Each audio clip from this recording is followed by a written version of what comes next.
నమస్తే అందరికీ, welcome to భాగ్య వంటిల్లు. ఈరోజు కురుకురే రెసిపీతో మీ ముందుకు వచ్చేసానండి. కురుకురే రెసిపీ అంటున్నాను ఏంటని చూస్తున్నారా? ఏం లేదండి, సరదాగా అలా పూర్ణ మార్కెట్ వెళ్ళాం. అక్కడ కురుకురే చూసాం. అయితే కురుకురే పిల్లలకి మంచిది కాదు అంటుంటారు కదా, కానీ ఈవిడైతే ఈ షాప్ ఆవిడ చెప్పింది మేమే తయారు చేసామమ్మా, ఇది కార్న్తో చేసింది అని చెప్పారు. సరే ఒకసారి ట్రై చేద్దామని నా బ్రదర్ కూడా అన్నాడు. సో ఇద్దరమి ఎందుకైనా మంచిది కొద్దిగా తీసుకొని ట్రై చేద్దామని కొంచెం తీసుకొని వచ్చాను. చూసారా, ఇంటికి కూడా తెచ్చేసుకున్నాను. మరి కొద్దిగా తీసి కొద్దిగా జస్ట్ ఒడియాల మాదిరి వేపి ఎలా ఉందో టేస్ట్ మీకు చెప్తాను. సో కొద్దిగా ఆయిల్ వేసి నేను కొద్దిగా ఫ్రై చేసుకున్నానండి. జస్ట్ మన ఒడియాలు అప్పడాలు ఎలా ఫ్రై చేస్తామో అలాగే ఫ్రై చేశాను. చూసారా, నేను ఎక్కువ క్వాంటిటీ ఎక్కువ ఆయిల్ వేయలేదు, ఎందుకంటే నాకు ఎక్కడో చిన్న డౌట్, ఒకవేళ బాగుంటుందా లేదా అనే సస్పెక్షన్తో కొద్దిగా ఫ్రై చేసుకుని ఒడియాల మాదిరి మొత్తం అన్నీ ఫ్రై చేసుకున్నాను. ఎక్కువ క్వాంటిటీ కూడా నేను తీసుకోలేదండి ఆ డౌట్తో.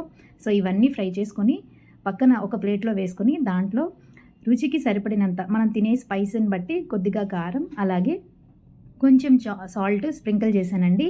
చివరిలో మన మ్యాజిక్ మసాలా ఉంటుంది కదండి, ఇది కూడా కొద్దిగా వేసాను. వేసి మొత్తం ప్లేట్లోనే చెయ్యి పెట్టకుండా జస్ట్ ఇలా మెదుముకుంటే మొత్తం ఆ ఇంగ్రీడియంట్స్ అన్నీ ఈ కురుకురేకి పట్టుకుంటాయి. అంతేనండి, సర్వ్ చేసేసుకోవడమే. పిల్లలకైతే చాలా బాగా నచ్చుతుంది. మరి మొక్కజొన్నతో చేశారన్నారు, అది ఎంతవరకు నిజమో నాకు తెలియదు, కానీ టేస్ట్ అయితే యమ్మీగా ఉంది. కావాలంటే మీరు కూడా ఒకసారి ట్రై చేయండి.